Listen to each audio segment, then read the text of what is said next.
واذكروا نعمة الله عليكم إذ كنتم أعداء فألف بين قلوبكم فأصبحتم بنعمته إخوانا وكنتم على شفا حفرة من النار فأنقذكم منها كذلك يبين الله لكم آياته لعلكم تهتدون. حضرات، میں اپنے ان نوجوان ساتھیوں، بھائیوں اور بیٹوں سے زیادہ آپ حضرات کا شکر گزار ہوں کہ آپ نے ان ساتھیوں نوجوانوں کی حوصلہ افزائی کی اور انہوں نے یہاں آج اللہ کے نام پر کی نقاب کشائی اور وہ مشکلات جو آج پاکستان اور اہل پاکستان کو درپیش ہیں اور ان کے حل کے بارے میں گفتگو کی کوشش کروں گا. میرے لیے یہ ایام بڑے مشکل ہوتے ہیں. موسم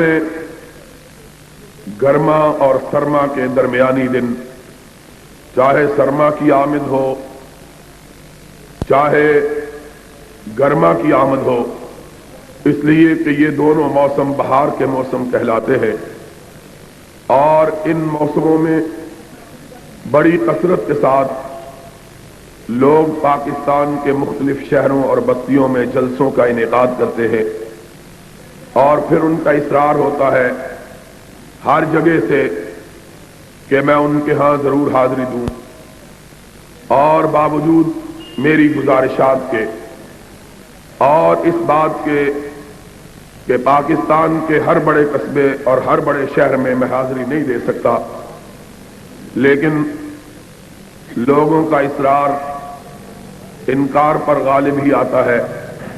اور پھر میرے لیے یہ دن اور بھی زیادہ مشکل اس لیے ہو جاتے ہیں کہ پچھلے پہر سفر شروع ہوتا ہے، رات کو تقریر ہوتی ہے، پھر گھر واپسی ہوتی ہے اور صبح دم اور کئی علاقوں سے لوگ وقت لینے کے لیے آئے ہوئے ہوتے ہیں، اور وہ دوست جو وقت لینے کے لیے آتے ہیں وہ دماغ تقریر سے کم خرچ نہیں کرواتے، اس لیے کہ گھنٹہ گھنٹہ ڈیڑھ گھنٹہ بحث کرتے رہتے ہیں جی آپ ضرور آئیں. اور میں ان کو کہتا ہوں کہ اگر پاکستان کی بستیوں، قصبوں، دیہاتوں اور شہروں کو شمار کیا جائے تو 10 برس میں بھی میں پاکستان کی ساری بستیوں میں حاضری نہیں دے سکتا. لیکن اس کے باوجود بہرحال ان کی محبت کی وجہ سے مجھے باقی اپنے سارے کام سمیٹ دینے پڑتے ہیں، اور اس وجہ سے انسان ہوں پیالہ و ساغر نہیں ہوں میں.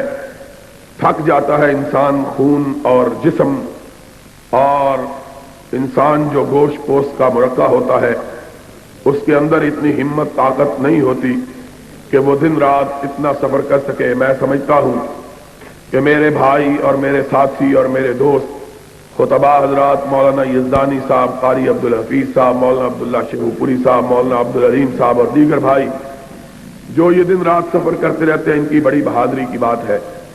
لیکن میں واقعی طور پر بیٹھ کر تقریر کرنا پسند نہیں کرتا، لیکن کیا کیا جائے کہ کھڑے ہونے کی سکت نہیں ہے. اس لیے وقت بھی کافی بیت چکا ہے.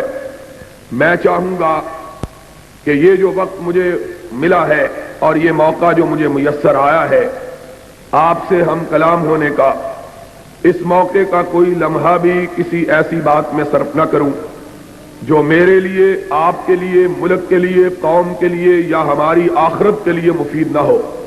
انشاءاللہ میں کوشش یہ کروں گا کہ اپنی ساری تھکاوٹوں کے باوجود اپنی توانائیوں کو بروئے کار لا کر آپ کی خدمت میں کتاب و سنت کی روشنی میں کوئی حق کی بات کہہ سکوں. آپ اللہ سے دعا مانگیے اللہ مجھے سچ اور حق کہنے کی توفیق عطا فرمائے.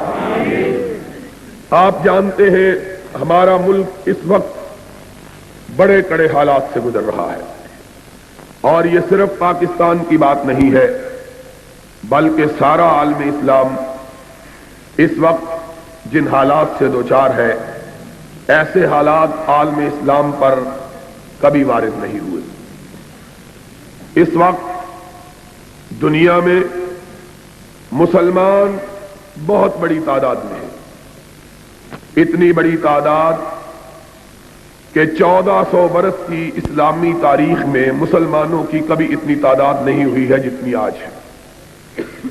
آج کے اعداد و شمار کے مطابق مسلمان 1 ارب 20 کروڑ سے زیادہ ہے، 1.25 ارب کے قریب مسلمانوں کی تعداد ہے، اور دنیا میں اس وقت مسلمانوں کی 45 سے زیادہ سلطنتیں، مملکتیں، حکومتیں موجود ہیں۔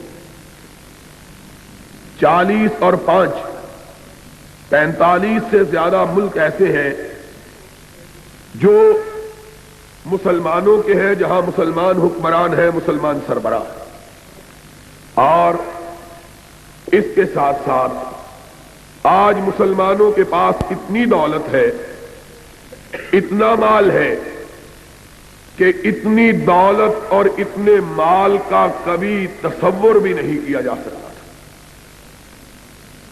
مجموعی طور پر جو مال و دولت ہے اس کا کیا کہنا، انفرادی طور پر بعض مسلمانوں کے پاس اتنا سرمایہ موجود ہے کہ کبھی اتنا سرمایہ دنیا کے بادشاہوں کے پاس بھی نہیں ہوتا تھا، عام آدمیوں کے پاس، عام مسلمانوں کے پاس اتنا سرمایہ ہے۔ ابھی پچھلے دنوں دنیا بھر کے اخبارات میں بھی اور پاکستان کے اخبارات میں بھی ایک شخص ہے جس کا نام ہے عدنان خاشق جی، اس کا تذکرہ اخبارات میں بڑے تسلسل کے ساتھ آیا ہے۔ اس کے بارے میں ایک عام آدمی ہے، سعودی عرب کا رہنے والا ہے اور اب امریکہ اور یورپ میں رہتا ہے۔ اس کے متعلق اخبارات نے لکھا کہ اس کا ذاتی خرچہ روزانہ کا 18 لاکھ روپے ہے۔ وہ خرچہ جو کاروباری نہیں ہے، صرف وہ خرچہ جو اپنی ذات پہ صرف کرتا ہے، وہ 18 لاکھ روپیہ روزانہ ہے۔ اتنی دولت، اتنا مال، اور اس کی ایک ملک کے اندر زمین جو ہے وہ 4 لاکھ ایکڑ سے زیادہ ہے، صرف ایک ملک میں۔ اور یہ ایک آدمی کا عالم ہے۔ اس طرح کے بے شمار ہیں، سینکڑوں کی تعداد میں ایسے لوگ ہیں جن کے پاس دولت کی یہ فراوانی، مال کی یہ بہتات، اور جہاں تک حکومتوں کا تعلق ہے، آپ یہ بات سن کر حیران رہ جائیں گے کہ اس وقت دنیا میں سب سے زیادہ فی کس آمدنی اگر کسی ملک کی ہے تو وہ امریکہ کی نہیں، فرانس کی نہیں، جرمنی کی نہیں، سویڈن کی نہیں، ڈنمارک کی نہیں، بیلجیم کی نہیں، بلکہ ایک مسلمان ملک کویت ہے کہ پوری دنیا میں جس کی فی کس آمدنی ساری دنیا میں سب سے زیادہ ہے۔ یہ مسلمانوں کا حال ہے۔ مال، دولت، تعداد، ملک، لیکن اگر ہم ان کے حالات کو دیکھیں تو ضربت علیہم الذلۃ والمسکرہ، جتنے آج مسلمان ذلیل ہیں، خوار ہیں، پریشان ہیں، بے کس ہیں، بے بس ہیں، مظلوم ہیں، مقہور ہیں، کائنات کے کسی دور میں مسلمان اتنے بے کس نہیں ہوئے۔ جتنے آج مسلمان ذلیل ہیں، خوار ہیں، دنیا کی ساری تاریخ میں مسلمان کبھی اتنا ذلیل نہیں ہوئے۔ کبھی ہم نے اس بات پہ غور کیا ہے کہ تعداد سب سے زیادہ مال بہت زیادہ ملک لاتعداد اور ذلت بھی انتہا. سبب کیا ہے؟ وجہ کیا ہے؟ اس کی علت کیا ہے؟ یہ کیوں ہے کہ کبھی ہم 313 تھے، صرف 313، اور کوئی ہماری طرف ٹیڑھی نظر کر کے دیکھنے کی جرات نہیں کرتا تھا. اور آج ایک ایک مسلمان ملک کو دیکھ لو.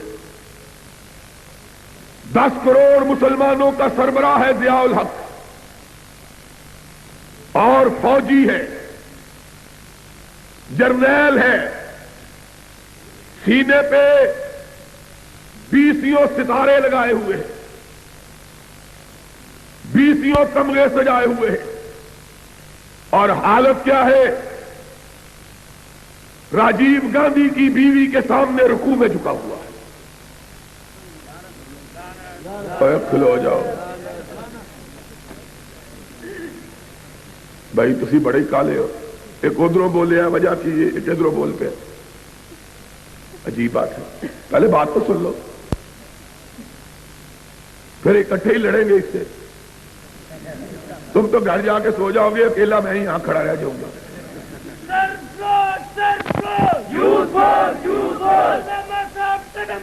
ہم تمہارے ساتھ ہیں، ہم تمہارے ساتھ ہیں، ہم تمہارے ساتھ ہیں. تو میں یہ کہہ رہا تھا 313 تھے، کسی کے سامنے نہ جھکتے تھے. آج 1 ارب 20 کروڑ ہے. اوروں کو چھوڑو، ہم اس ملک میں 10 کروڑ ہیں. 10 کروڑ اگر مرنے کا عزم کر لیں، رب کعبہ کی قسم ہے، مشرق و مغرب مل جائے، روس امریکہ کی قوتیں اکٹھی ہو جائیں، یہ 10 کروڑ اللہ کی راہ میں مٹنے کا عزم کر لے، ساری کائنات مل کے ان کو مٹا نہیں سکتی ہے. آج سبب کیا ہے؟ صرف 313، صرف 313. اور مکے سے نکل کر مدینے پہ یلغار کرتے ہوئے آئے، چڑھائی کی. رحمت کائنات علیہ الصلوۃ والسلام، خبر ملی حالات انتہائی بگڑ گئی، صورتحال انتہائی پریشان کن. مدینہ طیبہ چھوٹی سی بستی، اور مسلمان 2 طبقوں کے، ایک ہجرتوں کے ستائے ہوئے، ایک مہاجروں کا بوجھ اٹھائے ہوئے. 2 طبقے مسلمانوں کے، کچھ ہجرتوں کے مارے ہوئے، اپنے وطن سے نکالے ہوئے، اپنے گھروں سے بے گھر کیے ہوئے، اپنی دولت لٹائے ہوئے، اپنے بچے چھنوائے ہوئے، اپنے دلوں پہ چرکے کھائے ہوئے، اپنے سینوں پہ زخم سجائے ہوئے اس طرح نکلے. عبد الرحمن ابن عوف کہتے ہیں رضی اللہ تعالیٰ عنہ، میں نکلا، میرے گھر والوں کو پتا چلا، میں اونٹ پہ سوار، بیوی پیچھے، بیٹا گود میں، سب کچھ بیچ باچ کے، پیسے پوٹلی میں باندھے ہوئے. سب سے پہلے سسرال والوں کو علم ہوا، بھاگے ہوئے آئے، میرے اونٹ کی مہار تھام لی، کہنے لگے جانا ہے تو جاؤ، ہماری بیٹی چھوڑ کے جاؤ. بیوی چھین لی. پھر اپنے گھر والے آگے کہا کہاں جاتے ہو؟ کہا مدینے والے کے پاس جاتا ہوں۔ کہا پھر یہ بیٹا ہمارا ہے، اس کو ساتھ نہیں لے جا سکتے۔ کہا دل پہ چوٹ پڑی، اپنا لخت جگر، اپنا بیٹا، اور بیٹے کی محبت صرف باپ جانتا ہے، اوروں کو علم نہیں کہ بیٹا کس کو کہتے ہیں۔ جس کو رب نے بیٹا دیا ہو یا اس سے قدر پوچھو، یا جس کو دے کے چھین لیا ہو اس سے قدر پوچھو۔ کہا یا بیٹا چھوڑ دو یا محمد کی محبت چھوڑ دو۔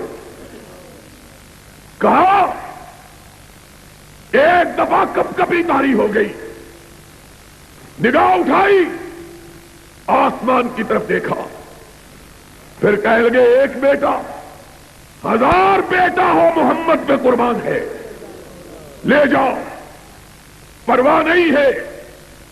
بیٹا چھینا، بھائی آئے، انہوں نے مال کی پوٹلی چھینی، بڑا بھائی آیا، اس نے اونٹ بھی چھین لیا۔ کہا جانا ہے تو اسی طرح جاؤ۔ کائنات کے امام کی بارگاہ میں پہنچے، ہونٹ بھوک سے پھٹ گئے تھے اور پیر چلنے سے پھٹ گئے، پیروں سے بھی خون، ہونٹوں سے بھی خون۔ کائنات کے سردار، ثقلین کے تاجدار، امام ہدا نماز ظہر سے فارغ ہوئے، سلام پھیرا، پلٹ کے دیکھا تو سامنے عبد الرحمن کھڑے ہیں۔ کہا عبد الرحمن کب آئے؟ کہا اللہ کے حبیب ابھی آیا ہوں۔ کہا کہو کیسے آئے؟ کہا آقا سب کچھ لٹا کے آیا ہوں، دین بچا کے آیا ہوں۔ فرمایا عبد الرحمن دین بچا کے آئے ہو، سب کچھ لٹا کے آئے ہو تو کچھ بھی نہیں لٹایا ہے، جنت پا کے آگے ہو، اللہ کی رضا پا کے آگے ہو۔ یہ لوگ،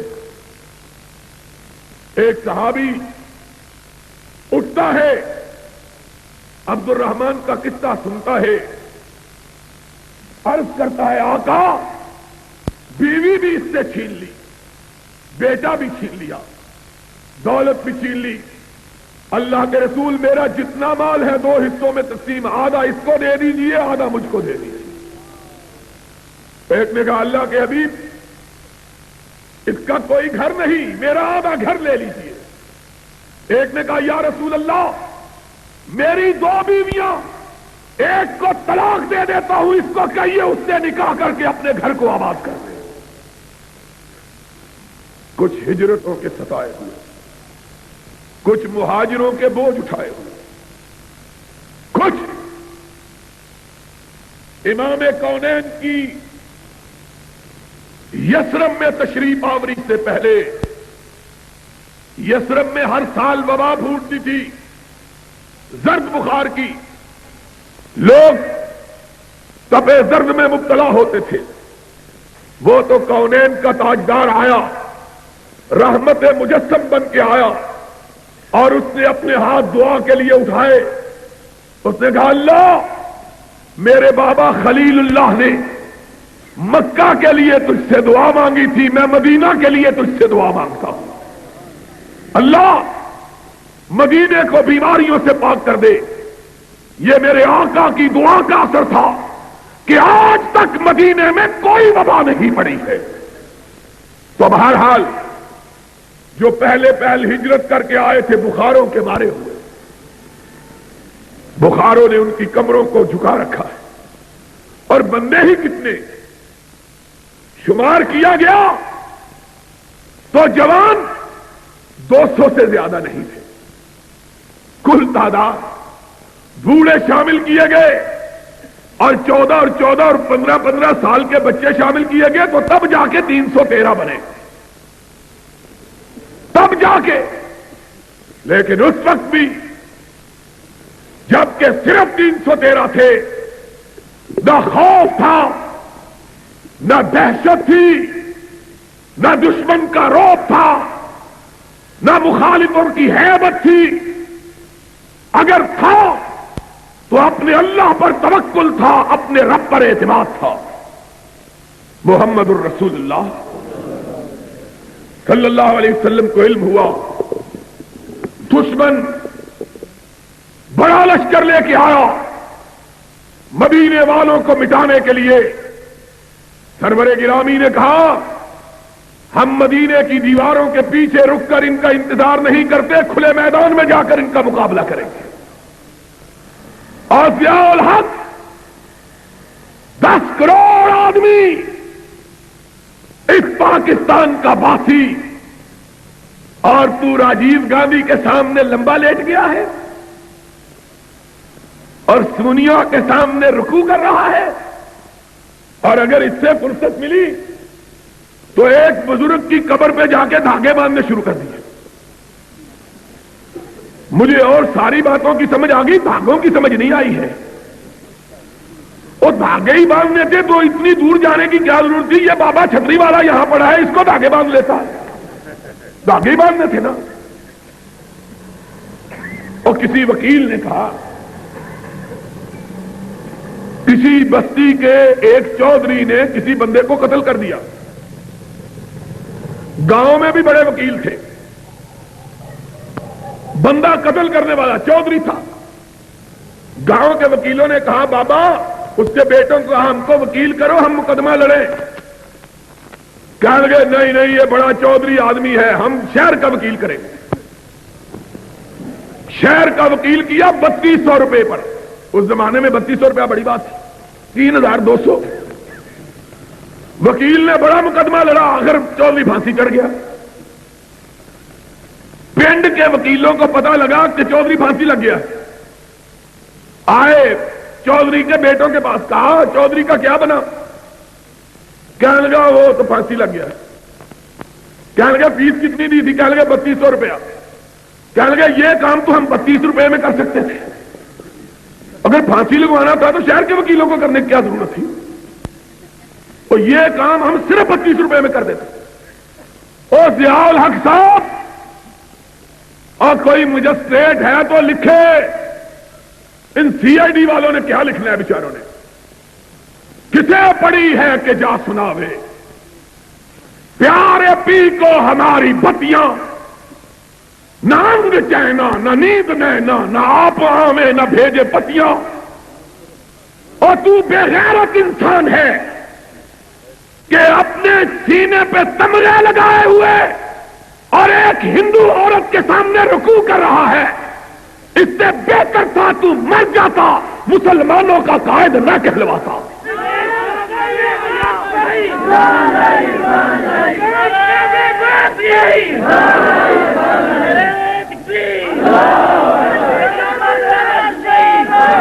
کیا کہتے ہو؟ آج کہتے ہیں اگر یہ بے غیرتی کرنی تھی پھر وہاں جانے کی کیا ضرورت تھی؟ ہائے! اور لوگوں ایک بات سن لو، سی آئی ڈی والوں لکھو، اس کو پہنچاؤ، جو اپنوں سے لڑا کرتے ہیں وہ بیگانوں سے لڑنے کی ہمت، تم اپنوں سے ہمارے خلاف۔ حجاج بن یوسف کے زمانے میں ایک دفعہ حملہ ہوا تو ایک عورت نے کہا کمانڈر عورتوں کے اوپر چڑھ دوڑا، مارا عورتوں کو بڑا۔ جب بندے لڑنے کے لیے آئے تو اپنی بیوی کے پیچھے جا کے چھپ گیا۔ اس نے کہا اسد علیہ وفی الحروب نعمۃ، اور میرے خلاف تو شیر تھے، مردوں کے مقابلے میں بھیڑ بھی نہیں نکلے، ہم کو مارنے کے لیے تو بڑے دلیر۔ پولیس فوج، یہ بیچارے پولیس فوج ہمارے بھائی ہیں، ان بیچاروں کا کیا ہے؟ لیکن تم، قرآن کہتا ہے، مومنوں کی شان بیان کرتا ہے، اشداء علی الکفار رحماء بینہم، مومن وہ ہیں جو اپنوں کے لیے نرم، غیروں کے لیے گرم ہو، ہلکا یاراں تو بریشم کی طرح نرم ہو، ہلکا یاراں تو بریشم کی طرح نرم، رزم حق و باطل ہو تو فولاد ہے مومن. لیکن یہ مومن شب موم کر لیا، سحر آہن بنا دیا. ہمارے لیے فولادی اور اندرا گاندھی کے بیٹے کے لیے موم کا. اور لکھا ہے اخباروں نے، لکھا ہے کہ اندرا گاندھی کے بیٹے نے سلام بھی نہیں لی، یہ جھپے مار کے ڈال گیا. وہ سلام لینے کے لیے جھپے مار دے پیا. ایسا انہیں قوم نو بھی جفا ماریا، چھڈن کا نام ہی نہیں لیتا. قوم کو بھی جفا مارا ہوا ہے. اس نے سلام لینا. اور لوگ کہتے ہیں ڈپلومیسی ہے. یہ ڈپلومیسی اسلام کے اندر نہیں ہے. یہ اسلام کے اندر، یہ ڈپلومیسی اسلام کہتے کیا ہے؟ کہتے ہیں کوئی بات نہیں، ہم کو بچا لیا ہے. ہم نے کہا بزدلی سے اگر کوئی قوم بچا کرتی تو کبھی بہادروں پہ موت نہ آتی. بزدلی بھی کبھی قوموں کو بچاتی ہے، قوموں کو بہادری بچاتی ہے. آؤ، اگر یقین نہیں آتا تو محمد کے ستاروں کو دیکھو. صلی اللہ ہو، سرور کائنات کی وفات ہو چکی ہے. آپ کی نعش مبارک مسجد نبی کے ساتھ حجرہ صدیقہ میں رکھی ہے. لوگوں کو پتا چلتا ہے 4 گروہ، 4، ایک کوہستان کے قبائل کا، ایک مسلمہ کے ساتھیوں کا، ایک مانعین زکات کا، ایک روم کے لشکروں کا. 4 گروہ مدینہ کی طرف دیکھ رہے ہیں. اور مسلمانوں، آج تمہیں اپنی تاریخ بھی بھول گئی ہے. آج کچھ یاد نہیں رہا. آج ہم سب چیزیں بھول چکے ہیں. آج ہم نے کفر کو اسلام اور اسلام کو کفر بنا دیا.